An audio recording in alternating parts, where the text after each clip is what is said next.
Back to गपशप। जी रबानिया, तूबा, आप production से एक्टिंग में आई हो, तो आप प्रोडक्शन में इन्वॉल्व होना मिस करती हो, या in the future you think कि you will play a part in production again? I'd love to do it again। मुझे लगता है कि अगर मुझे ऐसा मौका मिला, क्योंकि मैं पढ़ भी इसी फील्ड को रही हूँ, तो मैं ज़रूर कुछ प्रोडक्शन में करूँगी। I'd love to do it। आपको राइटिंग का भी शौक था? हाँ, मैंने जब अपना करियर स्टार्ट किया था तो एज अ राइटर ही किया था। राइटिंग का अभी भी शौक है, पर मुझे कुछ वक्त से लगने लगा है कि कुछ क्रिएटिव ब्लॉक हो गया है, लिख नहीं पा रही हूँ कुछ भी, पता नहीं क्यों। क्या बिजी बहुत है इस वजह से? हो सकता है कि बिजी की वजह से, या मतलब वो मुझे ना टाइम नहीं मिल रहा है कि मैं बैठकर कुछ लिखूं। I miss writing. You miss writing. मैं ये पूछना चाह रहा था कि आप लाखों दिलों की धड़कन है, बल्कि करोड़ों दिलों की धड़कन है, आपके फैन है, तो आपके दिल की धड़कन भी कोई है कि नहीं है? आप मेरी तरफ प्यार से ना देखें, फिर मुझे समझ आएगा। तो वैसे ऐसा सवाल किया ना, तो वो आंखों में मेरी माँ की वो आ गई है तस्वीर तो इसलिए मैंने अक्सर कुड़ियां देख के उन्होंने अम्मी याद आती लेकिन नहीं होता ना कोई दिल में कोई ऐसा कोई आइडियल जैसे होता है। आइडियल मैं आपको बता रही हूँ ना, मुझे लगता है कि मेरी जिंदगी में अगर कोई आइडियल है तो वो मेरे माँ बाप। वो तो माँ बाप सबके आइडियल होते हैं। हाँ। लेकिन एक होता है ना खास आइडियल। पता नहीं, कोई ऐसा दिमाग में आ नहीं रहा है। अच्छा है नहीं तो हाँ, एक हीरो भी होता है ना जिंदगी में, जैसे मेरा आइडियल आप है, आपको मैं देखता रहा हूँ, मैंने आपके ड्रामे देखे मुझे हैं। इनका नाम लेना है क्या? ये कब नहीं, खत्म वो हो चाह गए? रहे हैं, मगर ऐसी कोई मजबूरी नहीं है। हाँ, मजे की बात ये है कि वो आइडियल पूछते पूछते ये चले गए कि कोई जिंदगी में हो पे आ गए। वो उनका मकसद बेसिकली यही है कि he is trying to gauge कि कैसा इंसान कोई होगा जो अगर मैं किसी को सोचूं, हाँ, मेरे ख्याल में अच्छा इंसान होना बहुत जरूरी है, हम्बल होना बहुत जरूरी है, सब्सटेंस होना चाहिए, इंटेलेक्चुअल हो। वो मैनू दस रहे तुसी इंज इंज क्यों?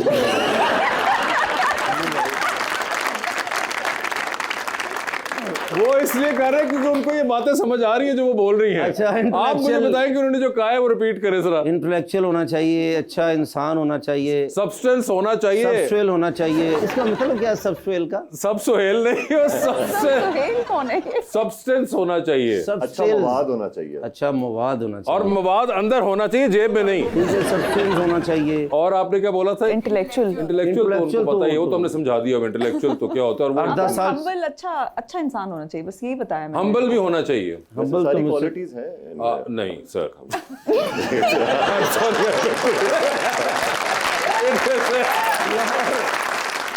सिर्फ वैसे जनरलाइज किस्म की बताइए, अभी वो विजुअल्स के ऊपर नहीं आई हैं, तब भी कुछ नहीं निकल रहा। तो अगर आप विजुअल्स बताएंगे तो बात बाकायदा खत्म करते हैं इसको, तो विजुअल भी को बता दीजिए। मैं कहती हूँ हाइट ना 6'2" तो होनी चाहिए एटलीस्ट।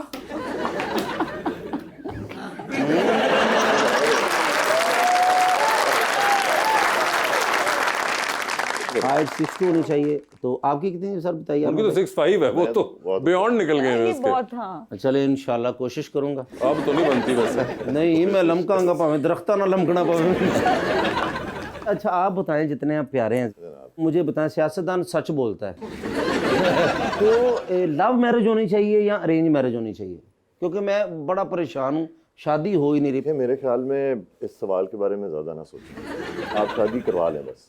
करवा हो नहीं ना रही। अब आप लव और अरेंज के दरमियान फंसे रहेंगे सोच में, तो फिर और ज्यादा वक्त गुजर सर मैनू ज्यादा अरेंज तो ही ना हुई है, लव का तो मौका नहीं मिलता। लेकिन आप क्या कहते हैं? हमारा कल्चर जो है, जो ईस्टर्न कल्चर है, मशरकी कल्चर है, इसमें एक अरेंज मैरिज का भी मेरिट्स हैं कि वो एक दो अफराद की शादी नहीं होती, बल्कि दो खानदान जो हैं वो एक तरह का एक बंधन में इकट्ठे होते हैं। लेकिन शादी जो है वो चलानी तो मियाँ और बीवी ने होती है। ये तो चीजें हैं, मैं सिर्फ पूछ रहा हूँ लव होनी चाहिए या अरेंज होनी चाहिए? क्योंकि जितने आप प्यारे हैं ना, मुझे लगता है आपकी शादी लव भी थी और अरेंज भी थी। माशाल्लाह, वेरी गुड। पहले लव हुआ फिर अरेंज हो गई। अच्छा, तो कैसे आपने इजहार किया? कैसे इजहार किया? इन्नी तो निदा यासिर। सुबह जी आ जाएंगे, वैसे मेरे दिल की ख्वाहिश पूरी है, मैं तो खुश हूँ। वो तो उन्होंने तो बता के फारिग हो गई कि 6'2" करके उन्होंने टोटल बात ही खत्म कर दी है सारी। चलो कोई बात नहीं, 6 पैक तो बन सकते हैं ना 6'2"। 6 पैक, कोई 6 पैक से कुछ हो सकता मुझे है? बहुत ज्यादा ऐसे मस्कुलर लड़के बिल्कुल नहीं पसंद। मुझे भी नफरत है 6 पैक। ये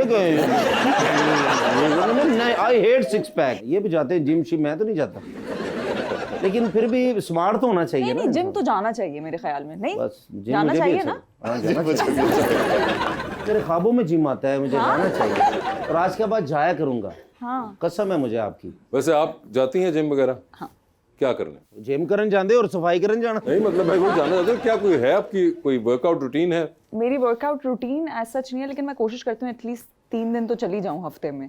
एक ये होता है कि आप थोड़ा अच्छा फील करते हैं, मतलब आप जिम जाते हैं, वर्जिश करते हैं, आप थोड़ा टोन में रहते हैं, आप हेल्दी रहते हैं और आप थोड़ी मेहनत कर रहे होते हैं ना, तो आप ऑल फॉल नहीं खाते फिर। ऑल फॉल नहीं खाते सर, आप भी करते हैं कोई ऐसा या कुछ नहीं, या नेचुरली ही आप ऐसे हैं? अल्लाह का शुक्र है नेचुरली ऐसे हूँ, बट आई देखा यूज्ड ना, टू बी अ दिल स्पोर्ट्समैन। जलाने वाली बातें हैं ये। वैसे स्पोर्ट्स का मुझे बड़ा हमेशा शौक रहा है, सो मेरा वर्कआउट हमेशा स्पोर्ट्स रही है। स्पोर्ट्स में क्या पसंद? बास्केटबॉल बहुत खेली है, बनती भी हुई है। और क्रिकेट मैंने क्लब लेवल पे बहुत खेली है, बहुत शौक था। बट ये कि आई थिंक नाउ जब आप प्रोफेशनल लाइफ में इतने ज़्यादा बिजी हो जाएं, so gym is a good thing. मगर you don't get time for it anymore. Time अभी नहीं मिलता, बट इसके लिए टाइम निकालना पड़ता है, ये ऐसी चीज़ होती है। वो तो उसके अलावा कोई हॉबीज हैं आपकी? उसके अलावा मेरी हॉबी है आई थिंक देखो ਤੁਸੀਂ ਮਸਨ ਕਿ ਮੈਂ ਕੁਝ ਪੁੱਛਦਾ ਹਾਂ ਤੇ ਨਾਲ ਸਿੱਧਾ ਜਵਾਬ ਤੇ ਉਧਰ उसके अलावा जो मेरी हॉबी है ਤੁਸੀਂ ਮੇਰੇ ਨਾਲ ਗੁੱਸੇ ਨਾ ਵੇਖ ਰਹੇ ਸੀ ਉਧਰ ਨਾਲ ਹੀ उसके अलावा। लेकिन अहमद भाई चलो वोट ਤੇ ਅਸੀਂ देना ना। अच्छा उसके अलावा क्या था? फिलहाल तो एक्टिव हॉबीज कोई नहीं है, बस ये होता है कि जितना टाइम मिल जाए वो बच्चों के साथ गुजार लें। My kids are very young. सियासत में एट अ यंग एज आने की जो सबसे बड़ी कॉस्ट है वो आपके छोटे बच्चे पे करते हैं। At a later stage in life जब आप बड़े हो जाते हैं, बच्चे बड़े हो जाते हैं, फिर तो टाइम ही टाइम होता है। मेरी प्रायोरिटी होती है कि मैं उनके साथ ज़्यादा से ज़्यादा टाइम तो आप किस तरह टाइम पास करते हैं? फिल्म्स देखते हैं उनके साथ या कोई गेम्स, स्पोर्ट्स? नहीं, छोटे हैं so games, just spending quality time with them. बच्चों के साथ ये है कि you can make a game out of anything. आप सोफे पे बैठ के कोई गेम बना लें जिससे खेलना शुरू कर दें। बट ये कि मुझे कुकिंग का शौक है, और लेकिन वो भी पिछले 6 महीने से डॉर्मेंट हो गया। तो क्या बेहतर तरीके से बना लेते हैं आप? एक मुझे शौक है वो पिज़्ज़ास बेक करने का। अच्छा, तो वो it's basically a chemical experiment कि आप कैसे उस डो बनाने के इतने मुख्तलिफ तरीके हैं। That's something that intrigues me, and वो मेरा थोड़ा सा नर्ड अंदर का जो है वो भी तो ये सेटिस्फाई। अहमद शुरू से था या ये जब आप यूनिवर्सिटी के लिए बाहर गए थे उस वक्त? नहीं, ये एक्चुअली मुझे बचपन से शौक है। So when we were growing up, Wednesday एक दिन होता था जिस दिन मैंने अपनी वालदा को कहा था कि किचन में कोई नहीं जाएगा, and I would make food for the family. तो कभी पिज़्ज़ा बना लिया, लेकिन यही उस junk food, fast food type, कभी बर्गर्स बना लिए, कभी लजानिया बना लिया, इस तरह की चीज़ें। ये बचपन से शौक था मुझे। तो ये आपने पार्टी वालों को भी कराई है दावत कभी अपने? कोई आप बना के पिज्जाज ले गए, असेंबली आज सेशन है चलो? That's a good idea. मगर नहीं, वैसे आपस की बातें ना ही लेके जाएं, पिज्जा तोड़ के भी जा सकते हैं। तुम्हारे से कुछ जुमला आ गया चलो।